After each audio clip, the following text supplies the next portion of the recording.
higankeni iyo hawlihii guud iyo guryeynti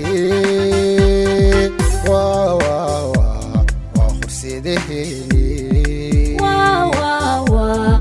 horseedaheeni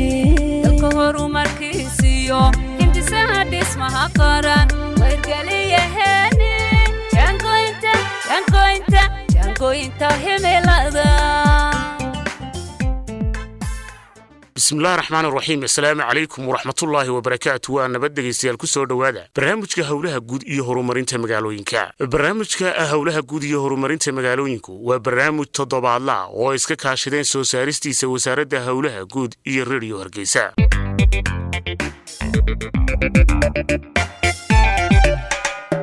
barnaamijka hawlaha guud iyo horumarinta magaalooyinka toddobaadkan dhageystayaal waxaynu ku soo qaadan doonaa siyaasadda maamulka guryaha dawladda. wasaaradda hawlaha guud dhulka iyo guryeynta ee Soomaaliland waxa uu xil saaran tahay maamulka iyo maareynta guryaha dawladda iyo kuwa madaniga ah. sidoo kale wasaaradda hawlaha guud gaar ahaan waaxda maamulka guryaha dawladda waxa ay ka shaqeysaa dayactirka dhismaha guryaha dawladda iyo maamulka guryaha sida wadarta loo dhiso. Agaasimaha Waaxda Maamulka Guryaha ee Wasaaradda Hawlaha Guud Dhulka iyo Guryeynta Soomaaliland Sakariya Cabdi Muuse oo xog waransiiyay barnaamijka hawlaha guud iyo horumarinta magaalooyinka ee Radio Hargeysa ayaa arrimahaasi faahfaahinaya. waxa wasaaradda hawlaha guud ay ku shaqeysaa xeer nidaamiye number 1 2018 qodobkiisa 3 ee uu soo saaray madaxweynaha Jamhuuriyadda Soomaaliland Mudane Muuse Biixi Cabdi sanadda markay 2018 kaasana jideeya dhammaan shaqooyinka ay ku howlan tahay ee qaranka u hayso qaybaha ay wasaaraddu inta badan kala shaqeyso amba ay waaxdan si gaar ah uga shaqeyso waxa kamid ah maamulka maareynta guryaha madaniga iyo kuwa dawladda sidoo kale maamulka guri wadareedyada amba waxa aynu naqaan real estateska iyo dayactirka iyo dib u habeynta guryaha dawladda. waaxdani shaqooyinka ay qabato hadaynu si dhexgalno amba qaybaha imkaanu kor uga sheegnaa hadaynu si dhexgalno shaqada ay waaxdu qaranka u hayso ayaa ah ilaalinta hantida maguurtada ee qaranka, qiimeynta dayactirka iyo hantida asadka ee dawladdu leedahay qiimaha ay joogto dhul iyo dhismaba, dayactirka amba kireynta sidoo kale hantida dawladda ay gaarka u leedahay, diyaarinta heshiisyada ku ganacsiga iyo degista hantida maguurtada xukuumadda, qiimeynta iyo hagista iibka iyo wax ka bedelka hantida xukuumadda, diyaarinta iyo dabagalka hanaanka iyo habraacyada maamulka guryeynta shacabka ee ay fuliyaan dawladaha hoose iyo kuwa xukuumaddu. haddaba qaybaha ay waaxdani sida gaarka uga shaqeyso waxa kamid ah guryeynta madaniga ah oo noqonaysa waaxdu waxay diyaarisaa siyaasadaha ay dawladaha hoose ku maamulayso guryaha dawladda iyadoo u gudbinaysa waaxda hawlaha guud ee dawladaha hoose iyo adeegyada bulshada ee magaalooyinka sida MCH-yada, wadooyinka iyo dhammaan infrastructures ay u baahanayaan bulshada meel degan. waxa ay maamushaa guryaha xukuumadda iyadoo ka qabanaysa oo u xil saaran maamulidda, mulkiyeynta, kireynta guryaha dawladda, tusaale ahaan cusboonaysiinta diiwaanka qaranka, heshiisyada iyo kira qabashada. sidoo kale waxa ay u xil saaran tahay waaxdan guryeyntu dayactirka iyo wax ka bedelka dhismayaasha xukuumadda, mid ay xukuumaddu qabanayso iyo mid qofkii kireystay uu ka qabanayaba labadaba waa cid la xiriirayo. diiwaangelinta iyo ruqsadaynta ka ganacsiga iibka iyo kireynta guryaha meelaha bulshada la yiraahdo real estateska isku dhadhow oo u baahan iyagu ilaalin gaar ah oo ay kamid tahay ventilationka hawada, fayaqabka, fayadhowrka, saxada, bulaacadaha dhulkaas oo laga sheegarayo license la siiyo cabiro standard oo wadanka ku salaysan contextkiisa ay wasaaradda hawlaha guud u sameysay kaasaanay ku dabageli doontaa injineero xil saari doontaa si ay markaa u ilaaliso badqabka bulshada meeshaas kugu timi maamulka guri wadareedyada ayaa waxaa ka mid ah markaa in ay diiwaan geliso mulkiilaha amba ganacsadaha iibka ugu talagalay iyadoo u raacaysa habraacyada u gaarka ah wasaaradda hawlaha guud isla markaana ah habraacyada caalamiga ah oo ay ka mid yihiin in ay guryuhu ka badan yihiin 4 guri in ay guryahaasi meel ku wada yaalaan in aanay u dhoweyn meelaha ay guri wadareedka leh si ay u ilaaliso dhaqaalaha hantida ka gashay ganacsadaha iyo sidoo kale dhaqaalaha bulshada oo aanu qiimuhuna u qiimo dhicin hantidii qof ka gashay sidoo kale aanu sixir barar ugu dhicin dhaqaalihii ay ummaddu shacabku haysatay waxa ay ilaalisaa cadadka guryaha oo qiimo dhaca keeni kara waaxda waxyaabo badan oo kala u qorshaysan oo ay ka mid yihiin hirgelinta siyaasadda dawladda dhexe iyo wasaaradda ee khusaysa maamulka guryaha waaxdu siyaasaddaasi diyaarinaysaa siyaasaddaasi waxay ku salaysnaanaysaa bulshadu qaabkii ay ula macaamili lahayd ugu noolaan lahayd magaalooyinka iyo xaaladaha magaalooyinka ka soo baxa sida ugu wanaagsan inta badan waxa ay ku qiyaasaan qolyaha arbanka ka bartaa in haddii bulsho meel wada joogta ay wax ka tukaamaysato meel ka wada tukaamaysato waa dad urbanized amba waa dad magaaloobay maadaama oo aanay dadkii xoolo raacato ahayn oo aanay qof kastaaba aanu keligii kaaftoomi karin dukaan meel wax laga wada doonanayo iskuul la wada tagayo sariibad la wada tagayo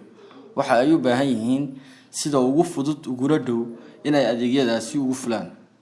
marka wasaaradda hawlaha guud waxay diyaarisaa siyaasadda ay dawladaha hoose fulin doonaan ay ku maamuli doonaan adeegyadaasi waxa ay horumarin doontaa waaxaha dawladaha hoose ee maamulka guryeynta tababaro u qaban doontaa waxa ay u sameyn doontaa sidii ay adeegan u fulin lahaayeen si ay siyaasadahan u dhaqaajin lahaayeen oo inta badan nidaamka qolada reer galbeedku yaqaanaan decentralization ina farayo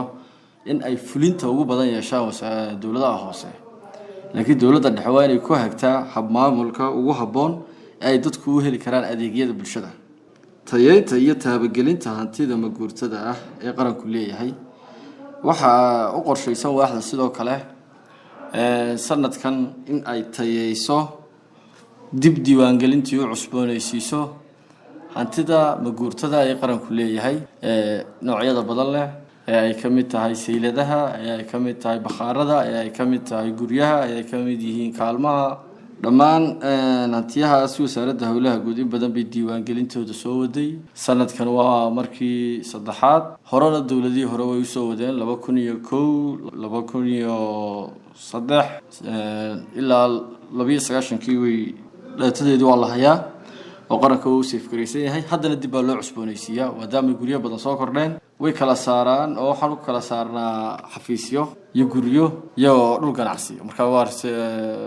afkaada reer galbeedka lagu dhaaro residentialka iyo commercialka iyo public sectorski marka public sectorskaasi in ay number yeeshaan waxa ay ka shaqeysaa inay serial number gaar ah u leeyihiin waxa ay kala saartaa cabirada iyo dhulka ay dadku soo kala degan yihiin waxa ay ka shaqeysaa inta badan sidoo kale dacwadaha iyo garsoorka ay la shaqeysaa oo ay kala shaqeysaa dadka dhulka inta badan deerarku iska soo galaan iyo degsiimadu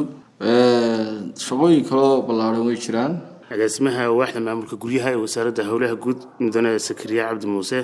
haddaan halkaasi wax kaasii weydiiyo waxa aan ku weydiin lahaa wasaaradda hawlaha guud iyo waaxdan maamulka guryaha ee aad maamulkeeda tahay tiro sax ah ma ka haysaa diiwaanka guud ee guryaha ay dawladdu leedahay dalka dhan hantida maguurtada ah mar walba waa la cusboonaysiiyaa maadaama ay dawladdu tahay dawladda ka shaqeynaysa horumarka oo aynu ka soo baxnay xaaladii resilience-ka la odhanayay amba barakaca maadaama la horumar ku jirno dawladduna waxay siday dadkuba u korayaan bay dawladduna u kortaa hantideedu mar kastabana hantida dib baa loo cusboonaysiiyaa sanadkii hore waa la diiwaan gelinayay sanadkan waa budgetka dawladda way ugu jirtaa waa la diiwaan gelinayaa wixii soo kordhaa lagu daraa dib u haweyn baa lagu sameeyaa reshuffling qaar baa ka baxa hase ahaatee hadda inta register garaysan aad bay u tiro badan tahay guryahoo kaliya waxa ay gaaraan 1,111 meelaha bakhaarada sariibadaha iskuulada waxaas kalena marka la isku daro iyaguna waa inta in leeg iyo ka badanba marka way jiraan tiro sax ah oo wasaaradda oo register garaysan waaxda oo register garaysan oo ay ku hawl gasho oo ay ku xisaabtanto kuwa soo kordhanaya markasta ku cusboonaysiinta saan ku sameynaa waa tahay haddiiba ay dawladdu doonto in ay guryo ay leedahay ay iibiso oo loo baahdo sifa noocee ah ayay loo maraa inta badan waaxda shaqadeedu waxay ku hawlan tahay maamulka iyo maareynta habraacyada iibka hantida maguurtada ahi waa habraac ka bilaabma madaxweynaha go'aankeedana uu leeyahay hibeynta iyo iibkaba waana qaybteeda iyo kaalinteedu ku kooban tahay oo qiimeynta iyo dhulka value-giisa oo iyadu hore u haysay in ay ka qayb qaadato laakiinse waa habraac jiro laakiinse go'aan madaxweyne uu gaadho iyo guddi wasiiraha guddida iibka hantida maguurtada ah waa tahay in Sakriye Cabdi Muuse kirinta guryaha kala dayno nimaadno waaxdan maamulkeeda aad hayso ee maamulka guryuhu qaab noocee ah ayay u martaa sidee loo kariyaa dadweynaha sidaad ogtahay dadkeenu waxay u badan yihiin beersantka ay u badan yihiin waa xajira dadku inay ka barakaceen dhulkooda mar haddana dib u soo noqdeen stillna ay dad dib u soo noqdaan jiraan marka waaxdu waxa ay karaysaa marna hoy ay dadkiiyo dawladduba ay xaq u leeyihiin oo dadka hoy siisaa dhul bay siisaa ay hoy ka dhistaan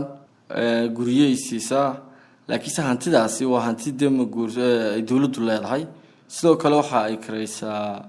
meheradaha siteska looga baahan yahay public sectorska inta badan xarumaha shaqooyinka dawladdu ka socdaan ee dadku ku badan yihiin waxa jira maqaaxiyo waxa jira dukaamo waxa jira stationaries aaga ku soo dhawaada dawladdu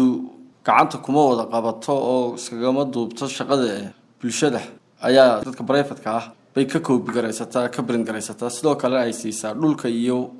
guryaha ay ganacsigooda ku iibin lahaayeen marka ma aha kiro buuran oo dawladdu macaash ka doonayso inta badan lacagta lagu shaqeynaya waa lacagtoodan wax kiro oo laga qaadana ma jiro oo aan imika carabaabi karo oo la mid ah tan private-ka ah laakiinse waa tii sheegaysay in qofkan dhulkan aanu mulkigiisa ahayn aanu ku yara kala cadeynayno haddii qofka loo tusayo inuu ahaa mid kira ka bixiya oo aanu mulkiyad sax u lahayn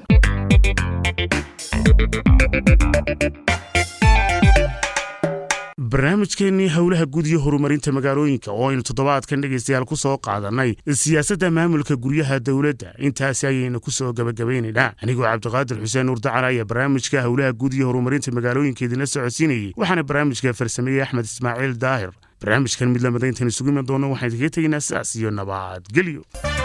adiguna bulshooyhoy nidankaago marka ay halgamayaan adiguna hangoolkiyo yaa ogow hiraalko kartidaadu yay hadhin